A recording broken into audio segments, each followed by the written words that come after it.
What's up guys, Readiness Reviews here with you again. And as you guys probably know, I recently got in an order of 4 rifles from the Hunter's Lodge Corp. One of those 4 rifles was this Spanish Model 1916 short rifle. We've seen this rifle before when I did that unboxing from the Hunter's Lodge, but we didn't really dive too deep on what the condition of this rifle is and what you can expect from a M1916 from the Hunter's Lodge. So let's dive in for a close look at this rifle and see what kind of product the Hunter's Lodge is shipping. Before we do so though, don't forget to give the video a thumbs up if you like seeing military surplus rifle videos on YouTube, and to subscribe to the channel to see all future military surplus firearm content on my channel. Now let's take this over to the desk to see if these rifles really are worth taking a chance on. So here is our M1916 from the Hunter's Lodge. There's a look at the crest for you. Oviedo 1922. Now on first glance, at arm's length at least, this rifle looks to be in pretty dang solid condition. And when I first unboxed it, I was pretty excited about how nice it actually was. It was certainly nicer than I was expecting, coming from where it was coming from. But the closer I looked at this rifle, the more things I started to notice that weren't quite right. It's strikingly obvious that we have these vertical bands of black paint sectioned down the length of the rifle. I still don't know what that is from. I've had several people speculate that that might be the indication of a training rifle, and I could definitely see where that might be a possibility, but again, haven't found any resources saying as much. We know that this is a older style 1916 because it still has the Longivizier type sight on it. These were updated in the 1930s to a tangent leaf sight. Up until that point, you will see them with these Longiviziers. At an arm length glance, you don't really notice too much wrong with it. It looks like there's a couple little repairs where we have stock cracks previously, and you can certainly tell there's some discoloration up here on the front end where there's been a glued together crack. But if you take a real up close look, every crevice and cranny on this rifle is filled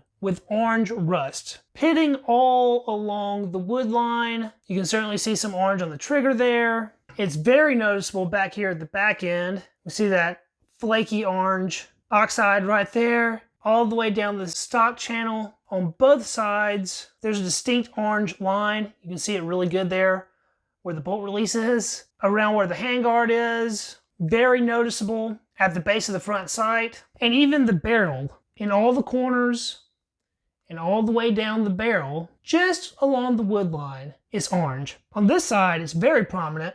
You can see a distinct orange line all the way down next to the wood line, plus some pitting. But what I'm getting at here is this rifle might look okay on the outside, but I have a feeling this thing is a mess on the inside. And I guess we need to get in there to really see for sure. But that brings me to my next issue. I think taking this rifle apart is going to be one bear of a job. This barrel band looks to be basically rusted on. I get absolutely no give from this spring whatsoever. There is a turned over nail through the stock here doing who knows what. I have no idea because it's not even touching up against the metal, so it's not like they put that on there to keep the barrel band in place. The barrel band is not going to move anyway because I'm pretty sure it's rusted in place. And the story's no better up here on the front nose cap either. There's more of our rusty line between the wood and the metal. This has an 1893/1895 style furniture setup. And so to take this nose cap off, you're simply supposed to depress this long spring here and then just tap it off, and it shouldn't be too much problems. Just like this lower spring, this front spring has no give whatsoever. Whether it's glued in place or rusted in place, I don't know. But what I do know is that it is going to be a pain in the butt to get this rifle apart. Before we do attempt to get this thing apart and have a look at the inside, I wanted to go over one more topic specific to this rifle, and that is the chambering. So as we can see here, this is an M16 308 Winchester, Spain, imported by Century Arms. The 1916 short rifles were originally in 7mm Mauser. In the 1950s, they underwent a conversion process to 7.62 SETME in Spain, and tons of those rifles were imported here to the United States. Apparently this one among them. Now there's always been a hot debate for years and years whether or not it's safe to fire 308 Winchester out of one of these small ring Mausers. I'm not going to put my 2 cents into that debate. I'll just say that I trust the Mauser action, large ring or small. I'm not too worried about it personally. So this rifle says that it's 308. It's stamped on it. So you would think Okay, that's been converted to 308. Well, Hunter's Lodge sold it as being chambered in 7mm. And I get this in and I think, well, maybe it was just a mess up on their part. They got so many of these rifles in, they really didn't take time to look at each one individually and see what's 308 and what's 7mm, because the truth is, both of those types of rifles were imported into the US in very large numbers. So that would be an easy mistake to make in sorting. The Hunter's Lodge also included 2 spent shell casings that were 7mm Mauser in the box the rifle came in. That puts forth the impression that they fired 7mm out of the gun, even though it's stamped saying that it's in 308, which would actually be 7.62 CETME. So I decided to do a quick muzzle test. This is a 7mm Mauser round made by PPU, and if we stick that into the muzzle here, it easily eats that round all the way to the shell casing. Generally, that's not a good sign. But if you're putting an undersized bullet in an oversized bore, that's certainly to be expected. Now this is a Wolf brand 308, and if we stick it in the muzzle, it stops right about there, which is sticking out very far, so either you have a very good bore or this bullet doesn't quite fit. You can see how this might confuse things a little bit more. So the muzzle test really didn't help us out that much in determining whether this thing is in 7.62 or in 7mm. So really the only thing to do now, apart from doing a chamber cast, which would be the most professional way to do it, is to just see what fits. So we'll start out here with our 7mm. A 7mm cartridge should fit whether this rifle is chambered in 7mm or in 308. So let's see if it does. That certainly closes, just like it should, nice and smooth. So the 7mm chamber is just fine. And just for a point of clarity, because I'm sure someone will mention it, we are indoors, but I'm being extremely safe, and the rifle is pointed in a very safe direction. And then we'll try our 308 here. The magazine on this rifle is super jankety, by the way. Just a little side point. I don't know if there's spring issues or fitment issues or what. It does not want to hold a single round, 308 or 7mm. Let's see if we can get it to close in the 308. And that's as far as it gets. It won't close any more past that. No matter how much pressure you add, it will not close on a 308 at all. And so I've come to the conclusion that even though this rifle is stamped that it's 308, it is in fact 7mm. And that brings us back to the muzzle test. If your 7mm is muzzle testing like that, that's not a good sign when it comes to potential accuracy of the firearm. Things are already looking pretty bad for this rifle as a shooter. We know the muzzle is about toast, but it might still shoot okay. The bore and the rifling is good, so I'll give it that much. I have hopes that it will still be a decent shooter in that aspect. Back to the sight here, the very early style long and vizier sight doesn't look like there would be any issues, except for I can't get the slider to go any further than the 1200 meters mark. It stops right there, and I don't know if that's intentional after some conversion process or something. Maybe they thought that going out that far was a ridiculous prospect anyway. I see that the teeth do have some weird wear or grind marks on them. Not the biggest deal, of course, but look at that notch on the sight. It's cut all asymmetrically. And I have shouldered this firearm and taken a look at the sight picture, and I promise you, it is not a pretty one. This would have originally been a V-notch, and I don't know if someone tried to open it up into sort of a U-notch or something, or if this suffered some kind of damage, took a drop, or someone got too happy with the file, or it was just bad manufacturing in the first place. But the dimensions on the rear sight notch are not the way they're supposed to be. The handguard itself has a crack through it there, has another crack here that has had a couple little wooden dowels placed into it to hold it together apparently. These wooden dowels look to me like bamboo. They look like bamboo skewers, and we see those in a couple other places. Here, pretty much everywhere there's a crack, there's one of these skewers put through it, and then it's cut off evenly with the wood line. I suspect that was something done by Hunter's Lodge, and that's one of the reasons the orders take so long, is they probably have a gunsmith in there taking really rough condition rifles and giving them some kind of reconditioning before sending them out. That's the only way that I can comprehend how they were able to sell these rifles for the prices that they do, because the prices are excellent. Because if they have a bunch of these rifles on hand and they're ready to ship out in the condition that they are, it shouldn't take 3 months to get an order. It should take, a week or a week and a half at the most. You just walk into your storage facility, grab a rifle, stick it in a box, and send it to a customer. But it takes them months. And so I have to imagine that they are doing some amount of work to these before they send them out. Again, on this part of the stock, we see another what looks like bamboo skewer here, another one here, another skewer running through that, and this is a glue joint with some glue overspill, and that's what this discoloration is. It has a smear of old glue on the outside. Whether or not that was done by Hunter's Lodge, we will never know, but that's my guess at the moment. Because I really don't think you would run into a bamboo skewer in Spanish arsenals, or even if the importers did something to it like Century Arms. The butt plate also shows quite a bit of rust next to the wood line, just like all other metal surfaces on this rifle. But I think we spent enough time going over the external condition. Let's see if we can take it apart. Oh boy, that's a tight screw.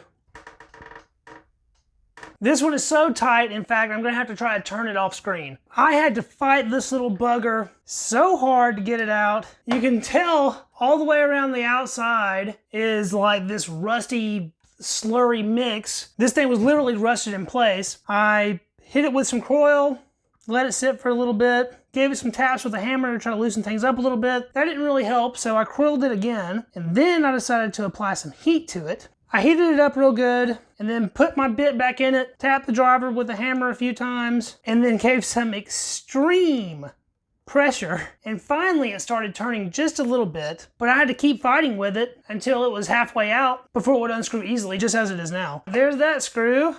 And to look down into the rusty hole. Now I've already tested this rear screw, and it loosened right up, so I'm not too worried about it. It's bringing its fair share of crud along with it as I'm backing it out. You know, I haven't taken this rifle to the range to shoot it yet, and I was hoping that I would be able to after a quick cleaning, but the more I'm looking at this rifle, the more I'm thinking this thing is gonna need some serious conservation work before it's range ready. So I totally expect this whole trigger group to basically be rusted in place. Maybe I can get the magazine dump to open up, and it did that at least. There's some oil on this, so I'm thinking Hunter's Lodge probably opened that up themselves and oiled it a little bit. I'm pulling on this, but it's not budging at all. So I think we're gonna have to take the barrel to action out first, and we might have to tap this out with a hammer. I say that so casually, like we're just gonna easily take this barrel to action out. This is going to be a chore. I don't know why they put this nail in here, but no matter what happens, that's gonna be in our way. So that's gonna have to come out. But before we even look at that, we gotta try to figure out what we're gonna do about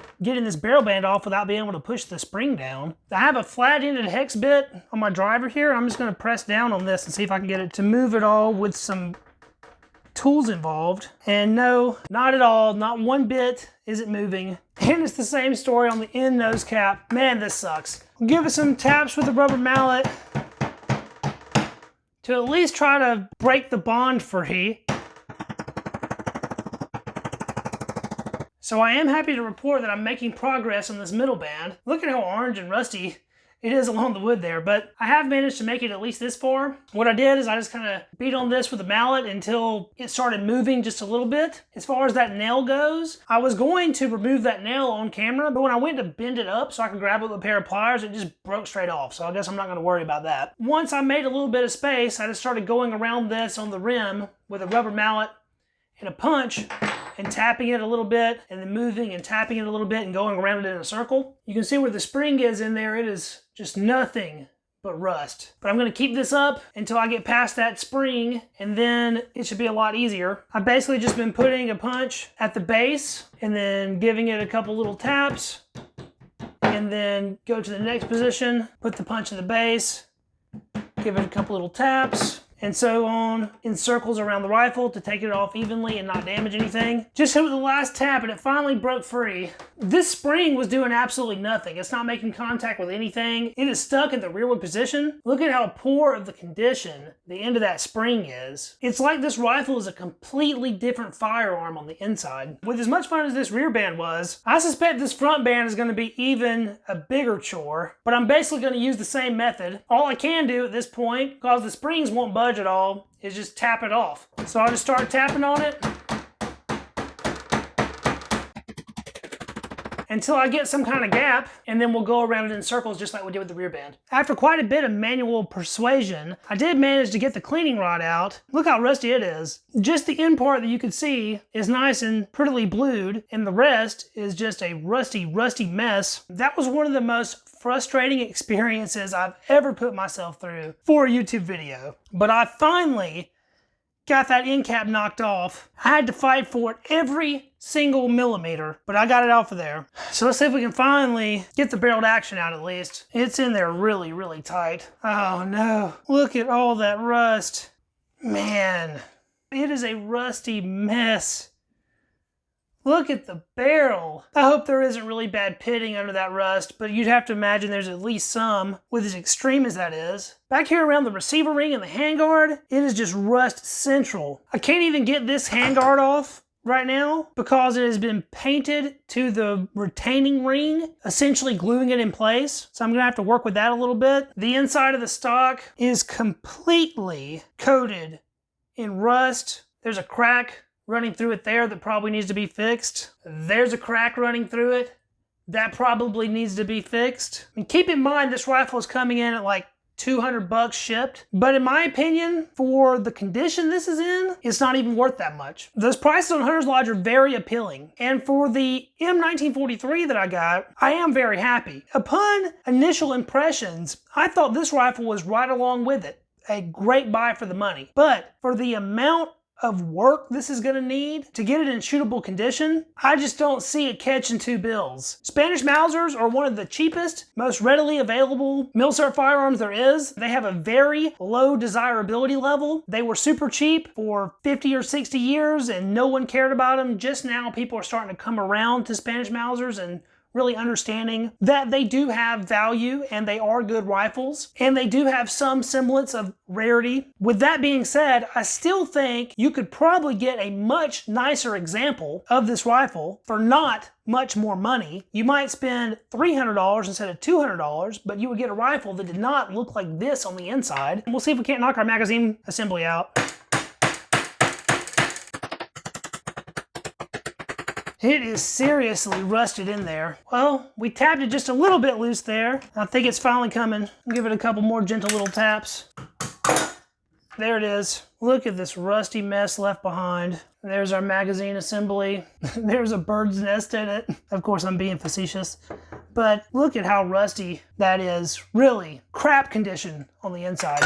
So if you were wondering what kind of condition you can expect from an M1916 Spanish Mauser from the Hunter's Lodge, don't expect much, because should you take that gamble to order one, you might get one that looks like this. And unless you're ready to invest some serious time and elbow grease into making it right, you'd be better off just buying a nicer example in the first place. I'm sure we'll turn this into a restoration / cleanup video at some point, but for now, I think that's the video. I think this probably pounded home the point to be wary of the Hunter's Lodge at the very least. I certainly suspect that they prettied up the outside to give this rifle the illusion that it was worth what you're paying for it, while completely neglecting the inside. Well, that's it.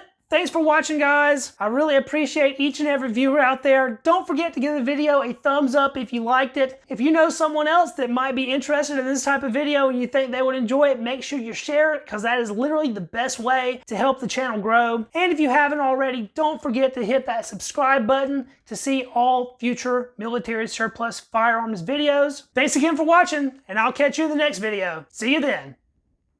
Peace.